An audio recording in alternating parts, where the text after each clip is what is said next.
चलिए हमें शुरू करना है प्रैक्टिस सेट 46।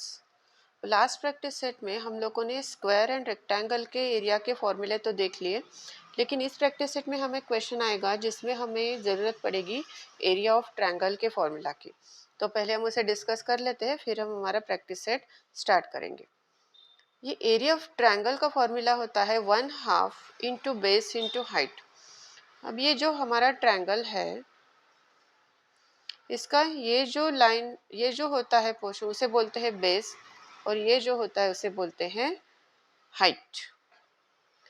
समझ लीजिए कभी ट्रायंगल इस टाइप का है, ऑब्ट्यूज एंगल ट्रायंगल है, तो अभी इसमें हाइट कैसा मिलेगा? ये बेस तो यहाँ पे है, लेकिन हाइट के लिए कौन सा डिस्टेंस लेना पड़ता है? ये डिस्टेंस, ये होता है हाइट। ओके, समझ गए ना आप लोग? ये बेस, ये हाइट। ठीक है, स्टार्ट करते हैं अभी प्रैक्टिस सेट 46 से। पहले क्वेश्चन को पढ़ लेते हैं। A page of calendar is 45 centimetre long and 26 centimetre wide. मतलब 45 सेंटीमीटर लॉन्ग मतलब ये क्या है? उसका लेंथ। 26 सेंटीमीटर वाइड मतलब उसका ये क्या है? ब्रेड्थ। और हमें फाइंड आउट करना है एरिया। तो चलिए पहले गिवन डेटा लिख लेते हैं।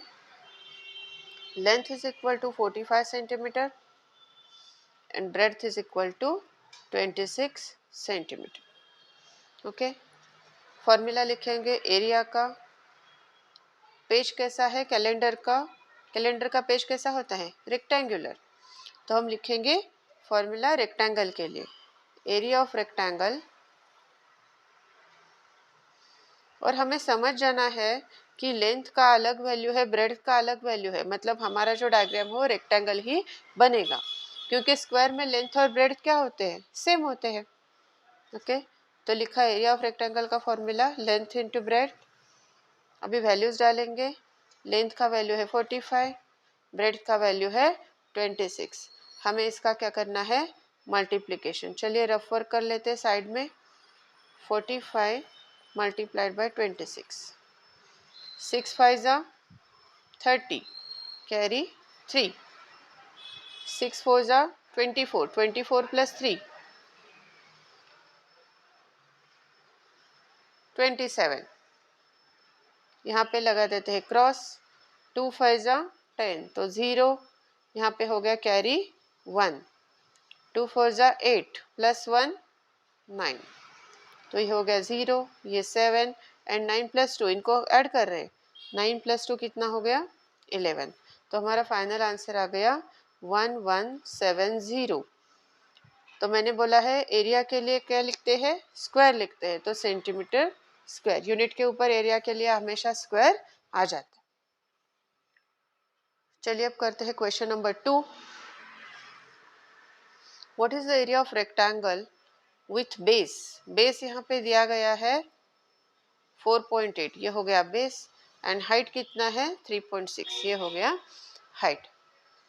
अभी हमने फॉर्मूला देखा है इस एक्सरसाइज को शुरू करने से पहले, वही हमें क्या करना है? यूज करना है।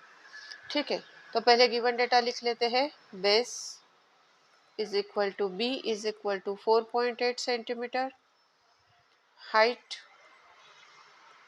Is equal to H is equal to 3.6 centimetre.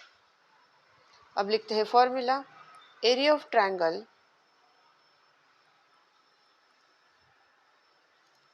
Is equal to, क्या है formula? 1/2 into base into height. तो 1/2, बेस कितना दिया है? 4.8 इंटू हाइट कितना दिया है? 3.6। 2 से अब डिवाइड करते हैं। 2 1 जा 2, 2 2 जा 4, ये डेसिमल, और ये 2 4 जा 8। अगर डायरेक्टली डिवाइड करने में कुछ प्रॉब्लम आ रही है तो आप इस तरह से भी कर सकते हो, 4.8 डिवाइडेड बाय 2। तो ये पहला नंबर है 4, तो 2 2 जा 4, रिमाइंडर बचा 0। अभी यहाँ पे डॉट है इसलिए यहाँ पे भी क्या देना है? डॉट। फिर ये 8 नीचे आ गया, फिर 2 4 जा 8। समझ गए ना आप लोग? इस तरह से हमारा आंसर आ गया 2.4। अब क्या क्या नंबर्स बचे हमें मल्टीप्लाई करने के लिए? 2.4 यानी 3.6, उनको हमें करना पड़ेगा मल्टीप्लाई। तो चलिए इस रफ वर्क को कर देते हैं इरेज। हमें यहाँ पे मल्टीप्लिकेशन के लिए जगह भी चाहिए।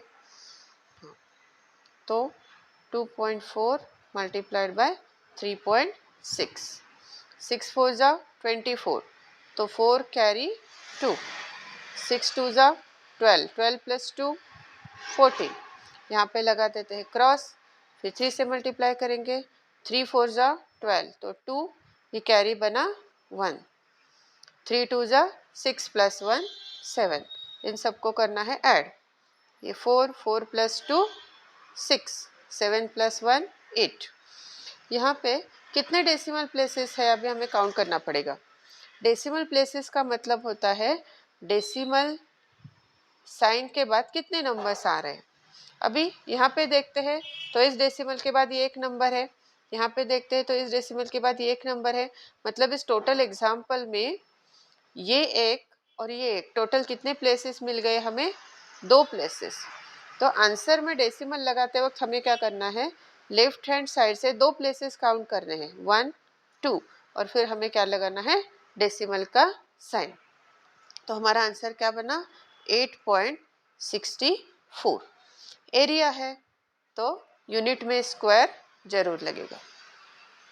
ठीक है, चलिए अब करते हैं क्वेश्चन नंबर 3। पहले पढ़ लेते हैं क्वेश्चन को। What is the value of rectangular plot of land? Plot कैसे है? रेक्टेंगुलर। 75.5 मीटर लॉन्ग, ये क्या हो उसका? लेंथ।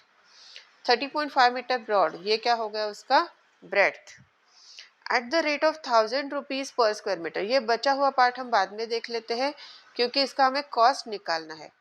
लेकिन किसी भी प्लॉट का कॉस्ट निकालने के लिए पहले हमें उसका क्या निकालना पड़ेगा? एरिया। तो पहले गिवन डेटा लिख लेते हैं। लेंथ इज इक्वल टू कितना दिया है? 75.5 metre. Breadth is equal to 30.5 metre. Area of rectangle का फॉर्मूला लिखेंगे।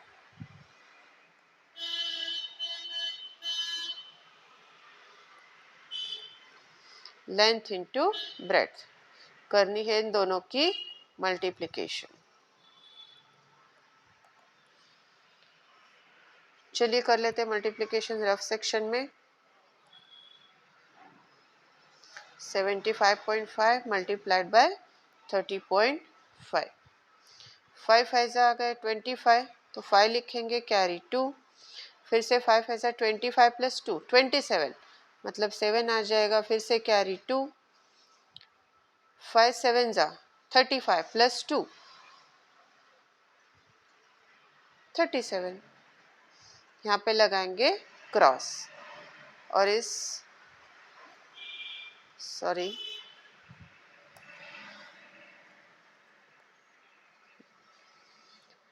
अभी 0 से मल्टीप्लाई करना है, 0 से तीनों टर्म को मल्टीप्लाई करेंगे तो आ जाएगा 0 ही। अब लगाएंगे यहाँ पे 2 क्रॉस, 3, अब 3 से मल्टीप्लिकेशन, 3 5 जा 15, कैरी 1, फिर से 3 5 जा 15 प्लस 1 16, कैरी 1, 3 7 जा 21 प्लस 1 कितना हो जाएगा? 22, ये 5 7 प्लस 0 7, 7 प्लस 5 12, कैरी 1, यहाँ पे ये 1 और 3 को ऐड करेंगे तो हो जाएगा 4, फिर इस 6 को ऐड करेंगे तो बन जाएगा 10 0, फिर से यहाँ पे कैरी 1, तो 2 प्लस 1 3, और ये 2 अकेला बचा। अब यहाँ पे हमें डेसिमल प्लेसेस देने हैं। इस नंबर में डेसिमल के बाद कितना नंबर है? 1। इसमें डेसिमल के बाद कितना नंबर है? 1। तो टोटल मिला के 2 डेसिमल प्लेसेस बने। तो लेफ्ट साइड से 1 2 2 नंबर छोड़ के हम देंगे डेसिमल साइन। तो हमारा फाइनल आंसर कितना आ गया? 2302.75 मीटर स्क्वायर। करेक्ट। बाद में हमें क्या निकालने के लिए बोला है, कॉस्ट निकालना है उस प्लॉट का, लेकिन उसके लिए रेट क्या दिया है उन्होंने, पर स्क्वायर मीटर क्या रेट दिया है, 1000 रुपीज, करेक्ट। अब हम लिखते हैं cost of plot is equal to rate, जो कि हमें दिया गया है 1000 rupees per square metre, multiplied by total area of plot. वो कितना है, अभी हमने कैलकुलेट किया 2302.75, ये है टोटल एरिया प्लॉट का। Okay,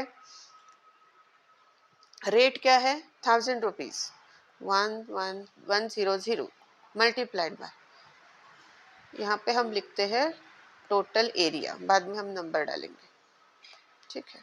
rate multiplied by area, अब यहाँ पे हम वैल्यू डालेंगे 2302.75,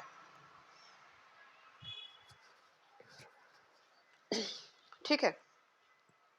यहाँ पे अभी हम एक्चुअल मल्टीप्लिकेशन नहीं करेंगे, हम एक ट्रिक लगाएंगे। जब भी किसी नंबर को हम ऐसे नंबर से मल्टीप्लाई करते हैं जिसमें 1 आ रहा है और आगे सिर्फ जीरोज आ रहे हैं, तो हम एक ट्रिक लगा सकते हैं कि यहाँ पे कितने जीरोज है काउंट कीजिए, 1 2 3, 3 जीरोज है। ओके, तो ये डेसिमल हमें 3 डिजिट से शिफ्ट करना है, यहाँ से उठ के यहाँ गया, यहाँ गया और फिर यहाँ गया। ओके, लेकिन यहाँ पे एक जीरो क्या पड़ रहा है, यहाँ पे डेसिमल हमें देना है, तो एक जीरो क्या पड़ रहा है, कम पड़ रहा है, तो हम एक जीरो को क्या करेंगे, फाइनल आंसर में ऐड कर सकते हैं। तो हमारा आंसर क्या बनेगा, 2302.750। अगर ये ट्रिक आपको डिफिकल्ट लग रहा है तो हम मल्टीप्लाई भी कर सकते हैं। चलिए करते हैं मल्टीप्लिकेशन, ठीक है। यहाँ पे हम रफ वर्क कर लेंगे, 2302.75 मल्टीप्लाइड बाय 1000, ठीक है। तो इस जीरो से करेंगे तो 1 2 3 4 5 6 जीरोज, फिर क्रॉस, फिर से 6 जीरोज, फिर 2 क्रॉस, फिर से 6 जीरोज,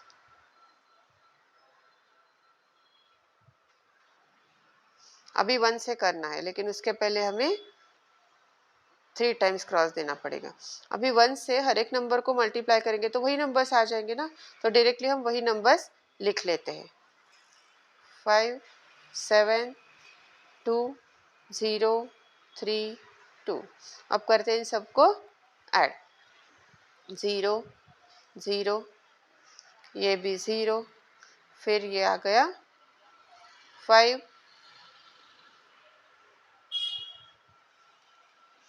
राइट, फिर ये आ गया 7, फिर ये 2, फिर 0 3 2।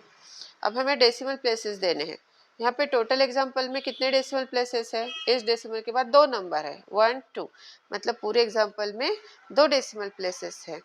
तो लेफ्ट हैंड साइड से 2 जीरो छोड़ के हम क्या देंगे, डेसिमल। तो आ गया ना हमारा सेम आंसर 2302.750, क्योंकि डेसिमल के बाद अगर जीरोस कितने भी आ जाते हैं तो उसे हम काउंट नहीं करते, ठीक है। तो ये कॉस्ट है, इसके लिए इसका यूनिट रहेगा रुपीस, तो यहाँ पे हम यूनिट लिख लेते हैं, therefore cost of plot is equal to rupees 2302.750। आगे आपको सारा रफ कैलकुलेशन समझ में, इसे आपको 1-2 बार प्रैक्टिस भी करना पड़ेगा, ओके। चलिए चलते हैं नेक्स्ट क्वेश्चन की तरफ। पहले क्वेश्चन को पढ़ लेते हैं। A rectangular hall is 12 metre long. Hall कैसा है, रेक्टेंगुलर है, लेंथ दिया है उसका 12 मीटर, ब्रेड्थ दिया है उसका 6 मीटर। उसे उस हॉल को फ्लोरिंग करना है। Its flooring is to be made of square tiles. Tiles जो यूज़ करने हैं वो कैसे है, स्क्वायर टाइल्स है, जिसका साइड है 30 सेंटीमीटर। तो साइड को हम क्या बोल सकते हैं, ए बोल सकते हैं, या सिर्फ साइड भी बोल सकते हैं, ठीक है। वो कितना है, 30 centimetre. How many tiles will fit in the entire hall. Next उसी से कनेक्टेड और एक क्वेश्चन है, how many would be required if tiles of side 15 centimetre where used.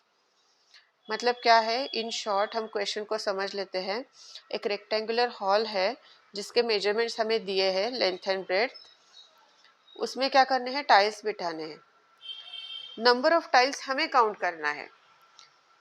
पहले वाले टाइल्स का जो टाइप है उसमें दिया है साइड 30 सेंटीमीटर वाले टाइल्स, और दूसरा जो टाइप है उसमें दिया है साइड 15 सेंटीमीटर वाले टाइल्स, ठीक है। यहाँ पे एक चीज़ आपको समझनी पड़ेगी कि हॉल के जो मेजरमेंट्स है वो मीटर में है और टाइल्स के जो मेजरमेंट्स है वो सेंटीमीटर में है। तो एक क्वांटिटी मीटर में, एक क्वांटिटी सेंटीमीटर में, तो ये कैलकुलेट करना क्या हो जाता है, मुश्किल हो जाता है। तो हमें अभी क्या करना पड़ेगा, इन सब को एक ही यूनिट में कन्वर्ट करना पड़ेगा। तो हम क्या करेंगे, मीटर को भी सेंटीमीटर में कन्वर्ट कर लेंगे। चलिए हम गिवन डेटा लिखते लिखते ये सारी चीज़ें समझ लेते हैं, ठीक है। लेंथ ऑफ हॉल कितना दिया है,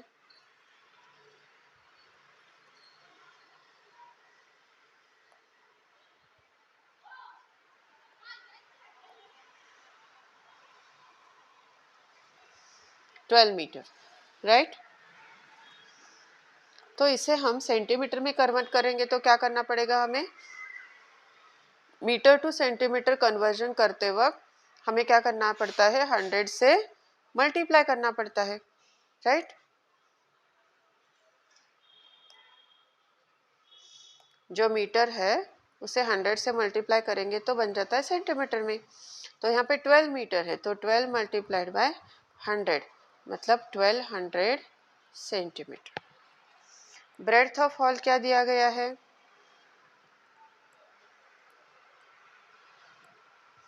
6 मीटर, मतलब 6 into 100 is 600 metre, sorry centimetre. तो हमने दोनों चीज़ें सेंटीमीटर में कन्वर्ट कर ली। अभी हम एरिया हॉल ऑफ हॉल निकालते हैं। फॉर्मूला हो जाएगा हमारा L इंटू बी। लेंथ है हमारा 1200 सेंटीमीटर, ब्रेड्थ है हमारा 600 सेंटीमीटर। अब यहाँ पे भी जीरोज है, यहाँ पे भी जीरोज है, तो टोटल कितने जीरोज बन गए, 4 जीरोज। अब सिर्फ हम 12 और 6 को क्या करेंगे, मल्टीप्लाई। तो 12 6 जा 72 और उस पर ये चारों जीरोज रख देंगे, ठीक है। आप चाहिए तो रफ में भी करके देख लीजिए, 1200 मल्टीप्लाइड बाय 600 यही आंसर आता है, ठीक है।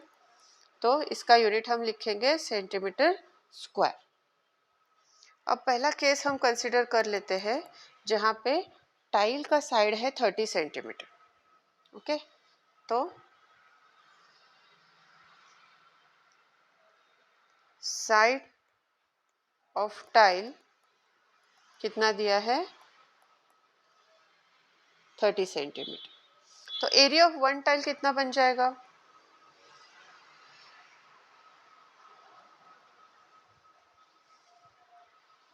एरिया ऑफ स्क्वायर क्या होता है, साइड स्क्वायर। तो एरिया ऑफ वन टाइल कितना बन जाएगा, 30 का स्क्वायर। 30 का स्क्वायर मतलब हम क्या करते हैं, 30 इंटू 30। तो ये 3 3 ज़ा 9 और ये दो जीरोस, तो एरिया ऑफ वन टाइल कितना बन गया, 900 सेंटीमीटर स्क्वायर। हमने टाइल का एरिया क्यों निकाला, पता चला ना आपको। पहले हम लोगों ने क्या कर लिया, पूरे हॉल का एरिया निकाल दिया। फिर हम क्या करेंगे, एक टाइल का एरिया हम निकालेंगे और फिर total area of hall divided by total area of one tile करेंगे, तो हमारे नंबर ऑफ टाइल्स हमें मिल जाएंगे, ठीक है। अब हम लिखते हैं formula, number of tiles is equal to area of hall upon area of one tile.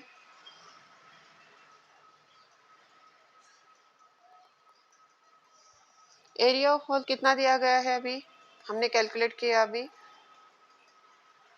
720000, okay, upon area of one tile हमारा आ गया 900, ये 0 और ऊपर का एक 0 कट करेंगे, ये 0 और ये 0 कट करेंगे, अभी 9 1 जा 9, 9 8 जा 72 और उसके ऊपर ये जो जीरोज भी आ जाएंगे, मतलब फाइनल आंसर कितना आ गया 800। तो अगर साइड लिया जाता है 30 सेंटीमीटर का साइड लिया जाता है तो कितने टाइल्स लगेंगे 800 टाइल्स, ओके। नेक्स्ट अभी कंसीडर करते हैं केस 2। केस 2 में टाइल का साइड कितना दिया गया है, side of one tile 15 centimetre, right. तो एरिया ऑफ निकालते हैं,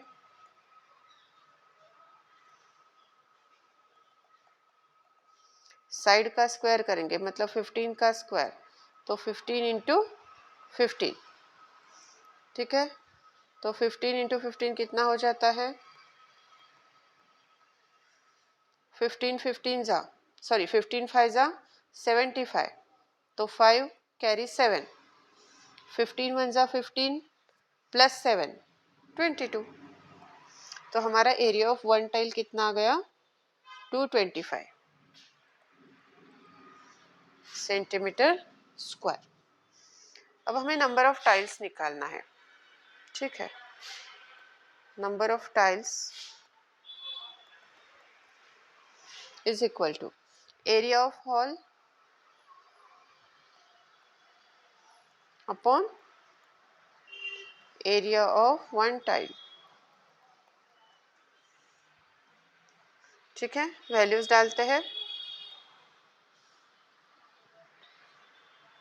इस रफ वर्क को कर लेते हैं erase. Area of tile sorry area of hall हमारे पास कितना है 7 2 1 2 3 4, 4 जीरोस देने हैं उसके ऊपर, upon 225। Area of one tile हमारा कितना आया है 225, ठीक है। तो यहाँ पे थोड़ा डिवीजन में आपको ध्यान देना पड़ेगा कि कैसे करना है इसका सिंप्लीफिकेशन। यहाँ पे भी 0 है और यहाँ पे भी 0 है, मतलब ये दोनों नंबर 5 से डिविजिबल है, ओके। जब 5 और 0 आता है तो डायरेक्टली ये नंबर 5 से क्या हो सकते हैं, डिवाइड हो सकते हैं। तो 72,0,0,0,0 को 5 से डिवाइड करेंगे तो आंसर आ जाएगा 144000, ठीक है। आपको सिंपली क्या करना है 72,0,0,0,0 डिवाइडेड बाय 5 करके देखना है, तो ये आंसर आपको मिल जाएगा। और 225 को आपको 5 से डिवाइड करना है तो आंसर आ जाएगा 45। चलिए हम दोनों ये आंसर्स कैसे आए एक रफ सेक्शन में देख लेते हैं, ठीक है।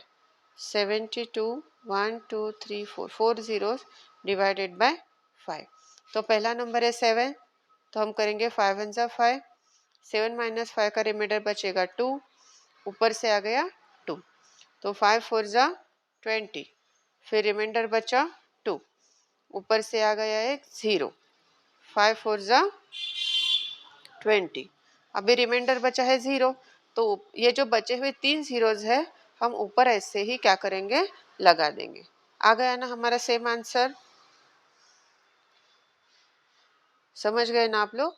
इसी तरह से हम अब क्या करते हैं 225 को भी डिवाइड करके देख लेते हैं।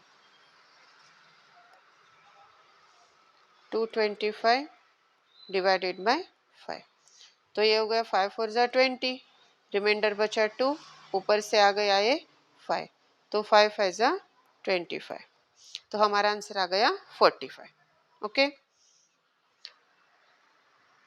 अब यहाँ पे 144000 है, यहाँ पे भी लास्ट टर्म 0 है, यहाँ पे भी लास्ट टर्म 0 है, तो फिर से ये दोनों नंबर किस नंबर से डिवाइड हो सकते हैं 5 से, ठीक है।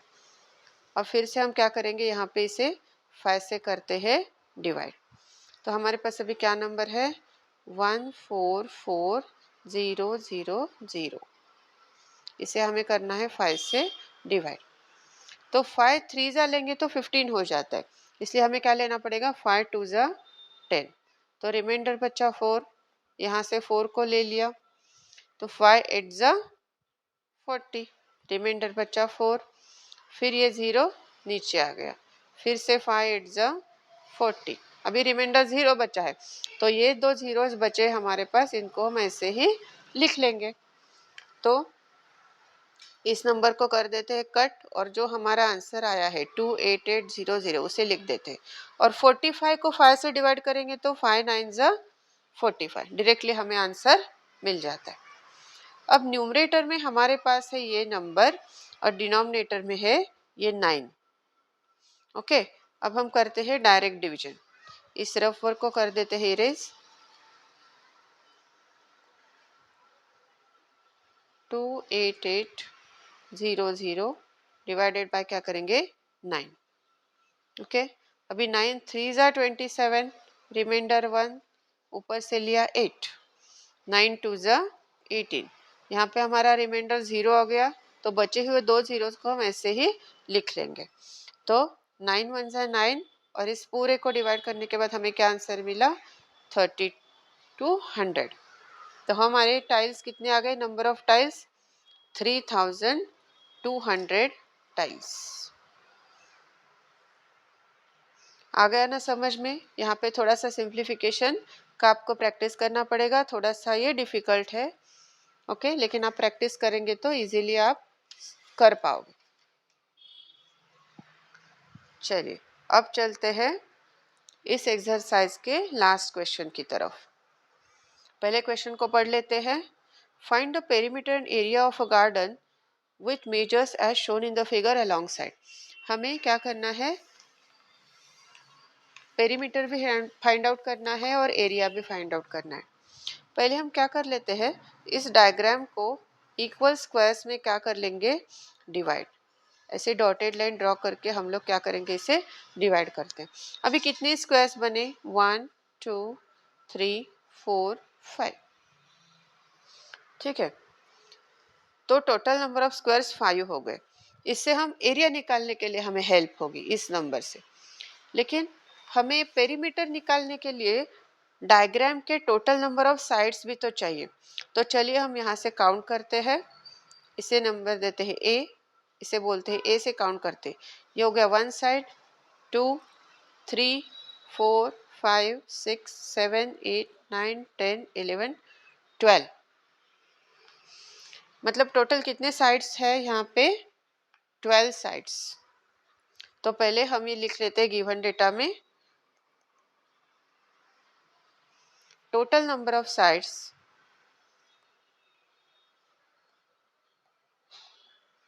कितने हैं 12। और यहाँ पे एक साइड का कितना दिया है measurement, length of each side कितना दिया है 13 metre. Length of each side is equal to कितना दिया है 13 मीटर। तो हमें अभी पेरीमीटर निकालना है। हर एक साइड 13 मीटर की है, हमें सारे साइड्स को ऐड करना है। तो 13 + 13 + 13 + 13 ऐसा कितनी टाइम्स करना पड़ेगा हमें 12 टाइम्स। तो इससे अच्छा है कि हम 12 और 13 को मल्टीप्लाई कर देंगे, ठीक है। जैसे कि आपको 2 + 2 + 2 + 2 4 टाइम्स ऐड करना है, तो आप लोग क्या करते हैं 2 हमें ऐड करना है कितने टाइम्स 4 टाइम्स, ऐसे करके डायरेक्टली आंसर निकाल देते हैं ना। उसी तरह से हम क्या करेंगे, हमें 12 12 13 13 13 ऐड करना है कितने टाइम्स 12 टाइम्स। तो हम उसी मेथड से इसे निकालते हैं। पेरीमीटर इज इक्वल टू 13 को हमें ऐड करना है कितने टाइम्स 12 टाइम्स। तो हम क्या कर देंगे इन दोनों का मल्टीप्लिकेशन। चलिए करते हैं 13 मल्टीप्लाइड बाय 12, 12 3 जा 36, तो 6 कैरी 3, 12 1 जा 12 + 1 15। तो हमारा आंसर आ गया 156 मीटर। ठीक है, पेरीमीटर के लिए स्क्वायर नहीं यूज करना है। ठीक है, अभी हम निकालेंगे एरिया। तो टोटल स्क्वायर्स कितने हैं? 5। तो हम क्या कर लेते हैं, पहले एक स्क्वायर का एरिया निकाल लेते हैं और उसे 5 से कर देंगे multiply. Area of 1 square, square का एरिया का फॉर्मूला तो आपको पता ही है, साइड स्क्वायर। यहाँ पर हमारे पास साइड कितना है? 13। 13 का स्क्वायर। 13 का स्क्वायर मतलब क्या होता है, हमें क्या करना है, 13 को 13 से ही मल्टीप्लाई करना है। अब ये रफ वाला काम आप लोग करेंगे। ओके, 13 मल्टीप्लाइड बाय 13 कर लीजिए। हमारा आंसर आएगा 169 मीटर स्क्वायर। चेक कर लेना आंसर इतना आता है कि नहीं। ओके, ये हो गया 1 स्क्वायर का एरिया। सॉरी, इस तरह से हमारे पास कितने स्क्वायर्स है? 5 स्क्वायर। तो टोटल एरिया तभी निकलेगा जब हम 5 स्क्वायर्स को क्या करेंगे, एरिया को ऐड करेंगे। ठीक है, तो area of 5 squares is equal to 169 multiplied by 5.